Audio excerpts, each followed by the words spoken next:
try to stop me. It's gonna be some dreadhead niggas in your lobby. You don't want no problem with me. You don't want no problem with me. Just another day at the pick up on the mail. They gon' channel riding through the streets, they be like they go. You don't want no problem with me. You don't want no problem with me. Just another day at the pick up on the mail. They gon' channel riding through the streets, they be like they go. Hey y'all, it's Cheyenne Taylor. Welcome back to Cool Conversations with the HBCU Creative Cohort. Today's special guest is Dontell Antonio, and now I'm gonna let my peers introduce themselves. What's happening, y'all? It's TJ from Morris Brown College. What's happening, y'all? It's TJ, representing Morris Brown College. I'm Tamariana. I represent Clark Atlanta. This is Jay Davis. Hey y'all, this is Asia from Clark Atlanta. It's your girl Tati, and I represent Clark Atlanta. Clark in the building, okay. Big CAU, big Listen, CAU. we ain't doing that. Big CAU, Hey, that's big just CAU. facts, right? We can't get mad. We gotta get coming hard, right? How you doing today? Oh, this is my turn? Oh, this is Dontell Antonio, the Art Institute of Atlanta in the building. Yeah. So my first question for you is, with you having so many businesses and things like the boot camp that really inspire individuals, what gives you that drive to want to motivate others? Life itself. Like, I'm a kid from Chicago, so it's like my mother was addicted to crack cocaine. My daddy got killed when I was 1, so I was a real project baby. Mm-hmm. And so I made it out, and the only reason I made it out is because other people pulled into me that were strangers. So I said it's my mission to pull it back and do the same. Are you originally from Atlanta? Chicago. All right. 100%. Yeah, so. But I love Atlanta. Atlanta, gave me a second chance at life. Yeah. So, yeah. I feel like that's what it's doing for a lot of people now, which is why the great migration to Atlanta is happening. Yeah, it's so much support, and it's really so much black welfare. It's a lot of opportunity. Super, but it's because we creating it. Most definitely. We're just See, spreading that generational welfare. Yeah, and it's like we really have the opportunity. I say a lot of our parents didn't have it, and grandparents didn't have the same opportunities that we have. So it's up to us to really go out and do it. Yeah. Right. See, we can't make no excuses. And there's so many people like, oh, I don't got this. You don't just go. You need you, and you need the vision, and you need to do whatever it takes to get there, no matter what. You gotta have faith. But God first. God first. I ain't gonna lie to you. I like that saying. But okay, let me ask you this: how does your family play a part in your career? Everything. I'm doing it for them, right? Because like I said, I grew up without parents, basically. So my only fear in life was dying without being loved, right? And it's because I didn't have that family growing up. And so I was in the streets, gang banging, doing all types of other stuff because those was my family members. But I was doing craziness because I had no guidance. So everything that I'm doing today is for generations to come. What made you see the bigger picture? It's much more than gang banging and all that stuff, the silly stuff. Somebody else saved me. I did not know it was a bigger world outside our project. I didn't, but when somebody brought me out and exposed it to me, I'm like, oh, this world is big. And if I can make it out the jungle, I can make it anywhere in the world. All right, so so I'll go all in. Gotta expand to see more. Hello, I'm Chrissy. Okay, the one that walked Chrissy. in with you being late. I'm sorry. Yeah. My question for you today is, what is one of the biggest and most unexpected things you have learned from creating content? Think about it. Say it one more time. What is one of the biggest and most unexpected things you have learned from creating content? That's tricky. I think the biggest thing is so for my career, I blew up a lot of people. And the content was a vehicle, and I learned that everybody is not who they begin. And so some people start off with integrity, and then when you get them to a certain range, like 7 figures and 8 figures, they change it to a whole new person. Definitely. And so I learned that everybody not really who they say they is. In the beginning, they sometimes mask, or they don't know how to stay the leader, and they actually transform and become a follower. Yeah. Yeah. So it's all about being authentic. 100%. Yeah. integrity first. Oh, for sure.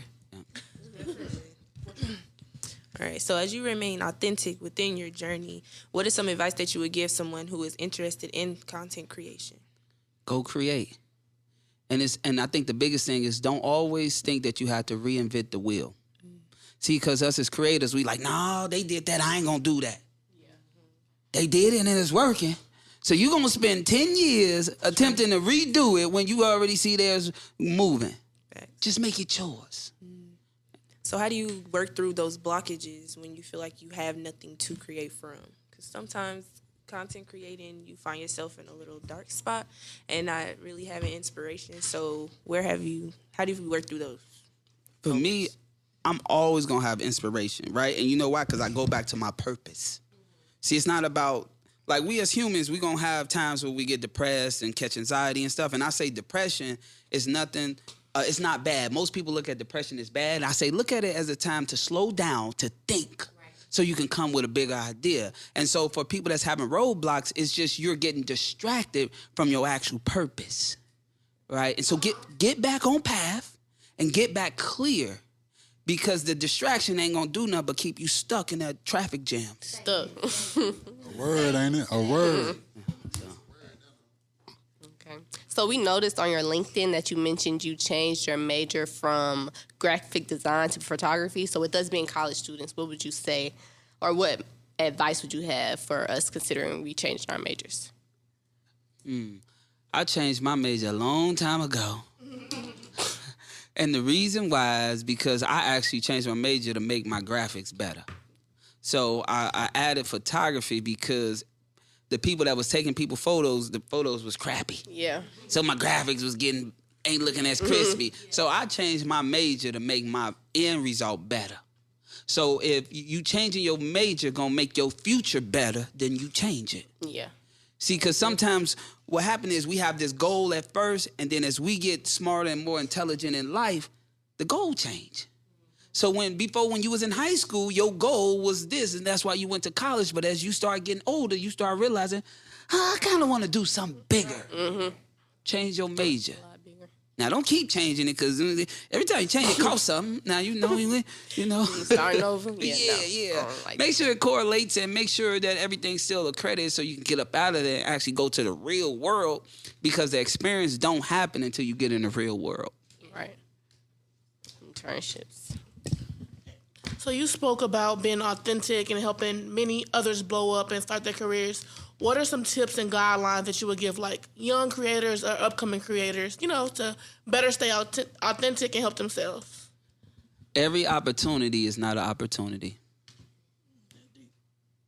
Right? Because a lot of us, we be like, yo, I'm going to go work for free and do this thing. And then you help that person and that person blow up or whatever, and you ain't had no black and white. Black and white equals green. And if that opportunity is that good, they could put a little something on top for you. So just understand that every opportunity ain't an opportunity for you. Might be an opportunity for them. Right? And so just stay open and make sure it makes sense, and make sure it go down your line, not just because this person got a name or this or that. Make sure it aligns with your vision, and if it don't, respectfully say no.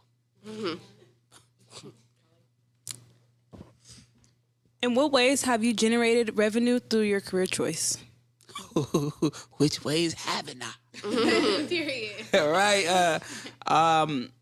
Man, just really building brands and building people. Like, I've been creating content for a long time. Like, this ain't something that just started yesterday. What made you decide you wanted to start creating content? I've been creating content since I was 13 years old. I started as a graphic designer, and I ain't stopped. And so, I tell my age a little bit, but about 13 years ago, I left my 9 to 5, and I said, I'm going to go all in with graphic design. And I have not had a 9 to 5 in 13 years. It's a blessing. So. It's blessings. I mean, all I did was be my authentic self and treat people with the utmost respect, no matter who they are. Right? And so the small people at that time became big people. And they still show love to this day because I never mistreated them. Yeah. Speaking of entrepreneurship, I keep going back to your boot camp, because that's really all I see when I look on your Instagram. Because it was new. It was a month ago. But I mean, you got one coming up. Another one, yeah. But what tips do you have? Like, what guidelines or tips do you give in your boot camp to help young people trying to get into entrepreneurship?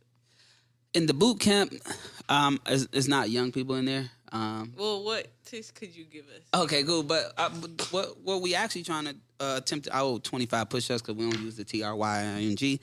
So can I do my push-ups real fast? Yeah. Okay, over that way. Yeah. Okay. Yeah, watch the loafers. They shine. Let's get it. This is a Cool World exclusive. Right. 8, 9, 10. Oh, it's so. Okay. My workout. 25. Okay.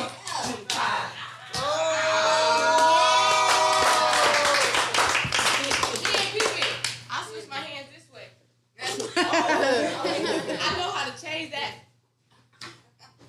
Working them little muscles, you know? Y'all ain't gonna sweat. Them little muscles turn to big muscles. Started here. I got one. He out of breath. Get him some water too.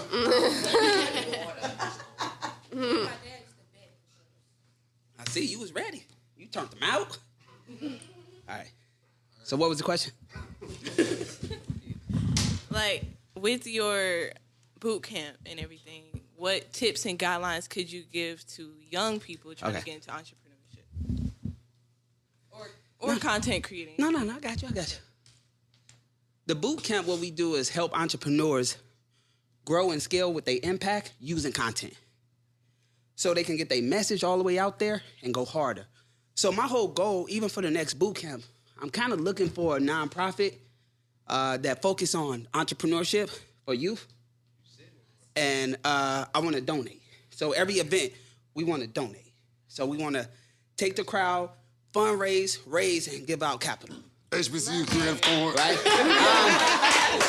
Right? And the reason why is because I'm in a room full of entrepreneurs.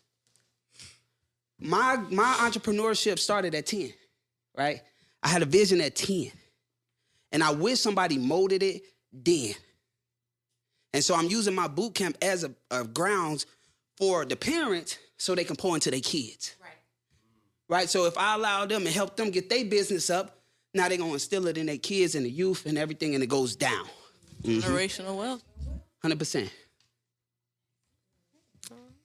How do you plan on further expanding your franchise or franchises, or somebody say? Keep pouring and keep planting seeds and keep reinvesting and never limit the vision. All right, take money to make money. Yeah, it take money, take courage, take consistency, it take a vision, right? It take a lot. A lot of the time we just see the money part. See, you can see people with money, and if they didn't work hard for the money, then they don't respect nothing else, right? And so when you have a vision, I know people that don't got the money but could out-hustle anybody with the money. So literally whatever you do, you don't need $1 to start. You can start with 0. I started in the bedroom. Now we on the way to 8 figures. And when I say 8 figures, that's 10 million. Right? Yeah. Yeah. Speak that into existence, Lord. Yeah. Okay, my question for you would be, would you prefer to be in front of the camera or behind the camera? Because me meeting you now in this moment, you have such a splendid personality, you know, very vocal, very vibrant. So what would you say? I was behind the camera for 10 years. So I stayed behind the scenes. Mm-hmm. And I was giving people my voice and my message, and it wasn't authentic. I feel that. So a year and a half ago, I actually got in front of the camera. And 2022, I spoke at about 50 events. I impact thousands of people. I got communities now. I got masterminds now, all within a year because I got in front of the camera. Gotcha. Because I'm my authentic self, and I help other people, entrepreneurs, become their authentic self in front of the camera. So I like this part better. I love it. Okay. So you've been in the game for a minute, and that's a great thing because you've been through trial and tribulation. So, as you have expanded, what by far was probably your what was most difficult about your journey, and how did you overcome that obstacle? I really think the hardest part was getting in front of the camera because I don't know how to be fake. And we in an industry full of fake people. Say it. Yes, And I'm the type of person, I'm going to pull you to the side and I'm going to keep it real with you.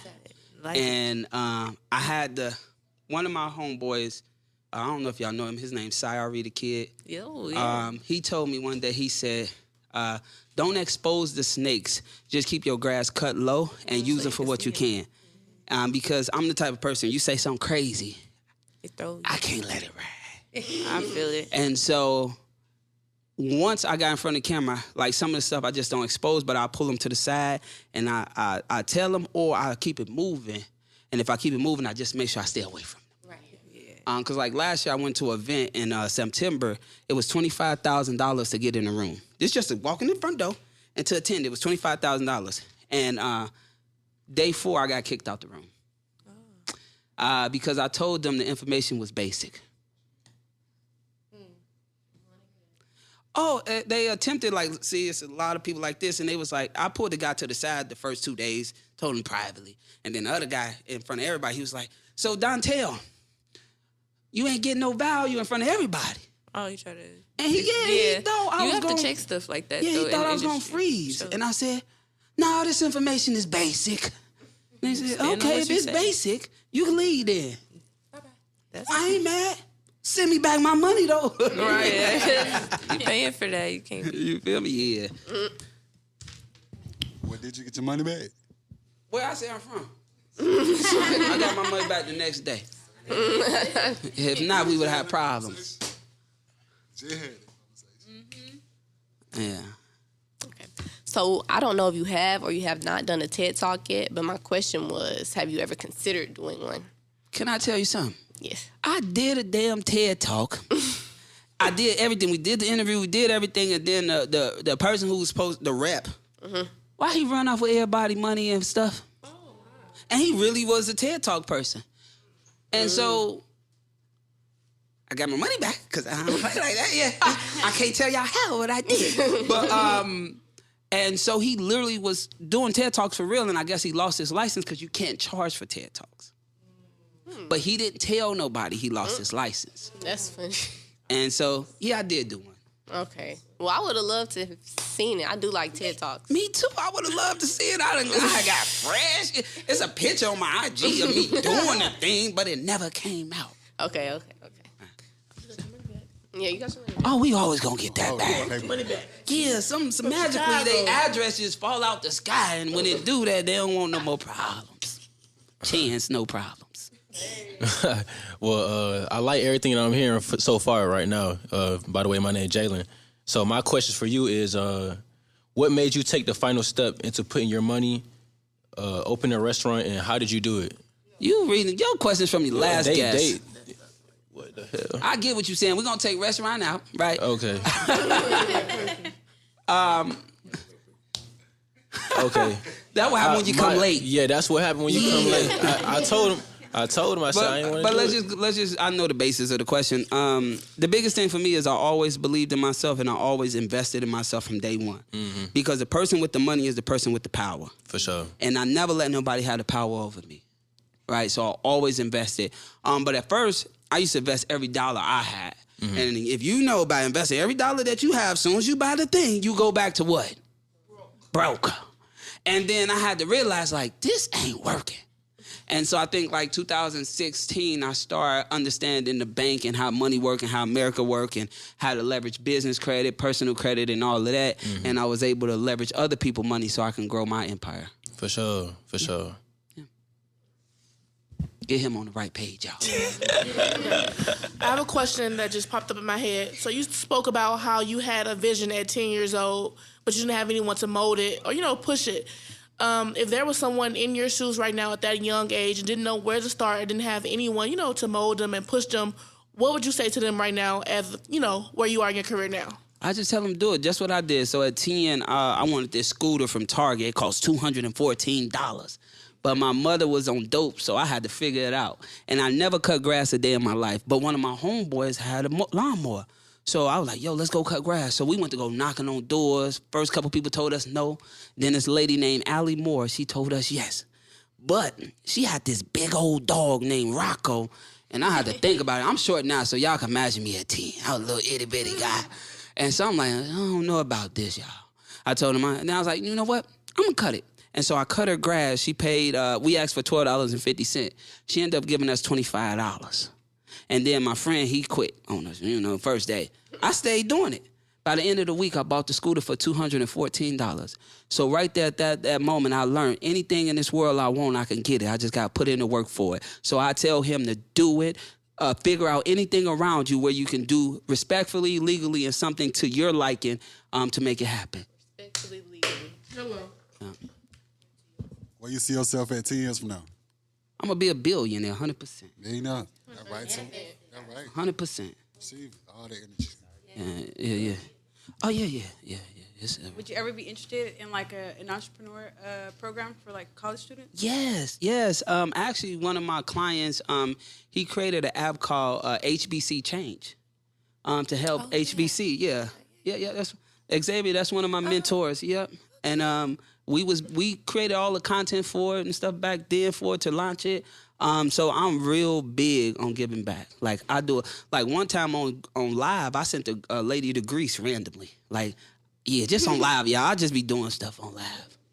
Yeah, we gonna follow each other. Right, so yeah. And the big thing I want you to understand is anytime you mess up, don't never give up. You got the ability to fix it. And so always, that's like muting your voice. If you mute your voice every time you make a mistake, you won't get far in life.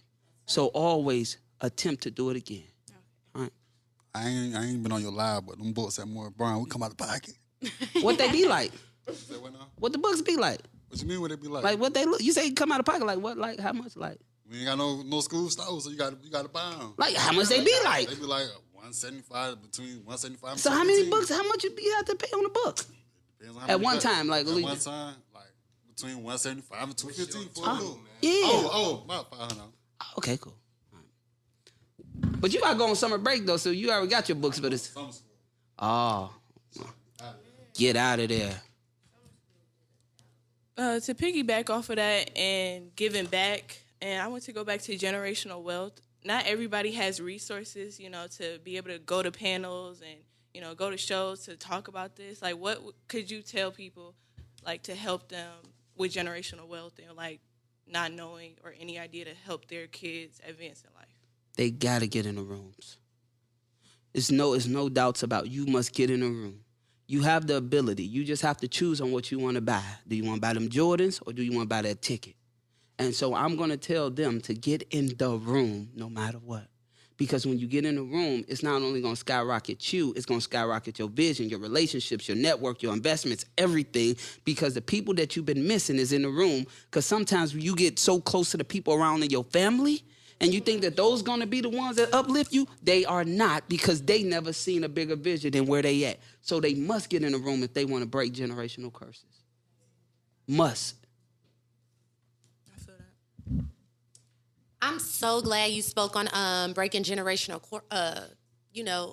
curses, because I was just about to align that with my question. So everybody here at the HBCU cohort knows I'm very family oriented, and I know that you've mentioned your mom a lot. So I would just like to know who was that loved one or that family member that really helped bring you up, even with the situation of your mom, being in the streets. Everybody that was not blood.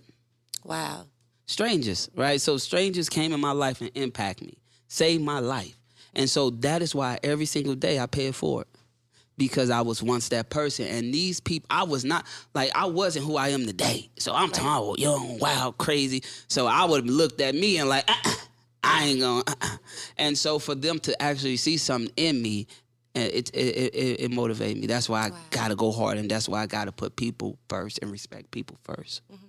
I definitely understand that, because I know I love family, but oftentimes it's those outside of the family that can put you indoors and just by opening up your mouth. So with me being a graduating senior at Clark Atlanta, within my matriculation, thank you. Within my matriculation of 4 years, I had to learn that, with me coming up, I never wanted for anything, but it was more so that thing of me being independent and on my own. Yeah. So my family trusted to release me to be great in another city, 5.5, 6 hours away. So I had to learn I'm a social butterfly, but I had to learn to open up my mouth and be able to speak, and manifest things that I want without feeling hesitated or relying like my mom isn't here, so who's gonna be my crutch? So I had to actually walk into rooms, meetings, talk to professors like, this is what Chrissy wants to do. This is what Chrissy will be. And that has paved the way for me. So that really pays a big part. I love that, because the two highest form of wealth is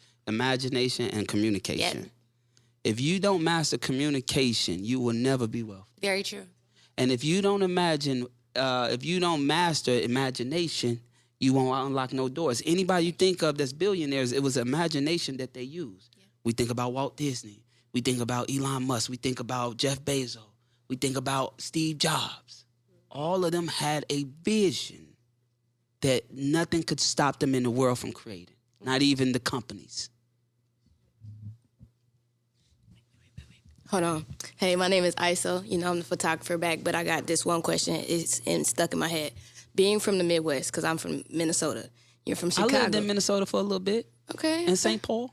That's St. Pitiful. I'm from Minneapolis. Thank you. Minneapolis. Over north or over south? Over north. Okay. Low Broadway. End. Okay. Penn. Penn, okay. Mm-hmm. Penn Ave, okay. Penn Ave. But anyway, how is it transitioning from the Midwest, coming down south and having to adjust with their culture? Come on now, let's be honest. We move a little smooth, right? I think for us, like even like Minneapolis, like a lot of people don't know, Minneapolis is Chicago and Detroit in one, right? So when people hear Minnesota, they like, oh, Minnesota. Minnesota was a murder capital because you got two of the worst cities in one state. And so we have a different movement. We have a different grind about us from the Midwest. And coming to the South, it don't do nothing but enhance it. So it was not hard. It actually was easier. And so all I did was came and be my authentic self, and my real values and my real morals. I always stood on them and not off of them. So, yeah, it's easier. And we embrace everybody, so it shouldn't be that hard to come to the South and have a great time. 100%. The South.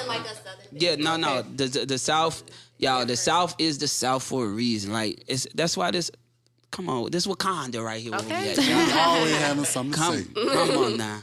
So, yeah. All right, y'all. It's your girl Tati, and we are the HBCU Creative Cohort, and this has been another episode of Cool Conversations. Yeah. Thank you for coming out. Thank you. Now, I really want to thank y'all. This was dope. Like, I really love what y'all got going on. When he hit me, what I said, come on, it's easy. I'm at an event right now, and I said, I called him yesterday, hey, I'm at an event, but I'm going to lead the event, and I'm going to come all the way to it and do it, right? Yeah. Because I want to keep y'all going, keep y'all motivated. Do not stop. Definitely motivating hearing you talk. Yeah. Don't stop. You're going to get discouraged, but you ain't going to get defeated. Right. Keep speaking up, no matter what. And I love that you redid it with no problem. Because that's just, we humans. Mm-hmm. Yeah, I'm definitely working on my communication. Yeah, we humans. Yeah. Mm-hmm. Right? And it's a blessing to shoot content because they can fix it. Yes. Yes. You know? So, yeah. Thank you. No, thank y'all.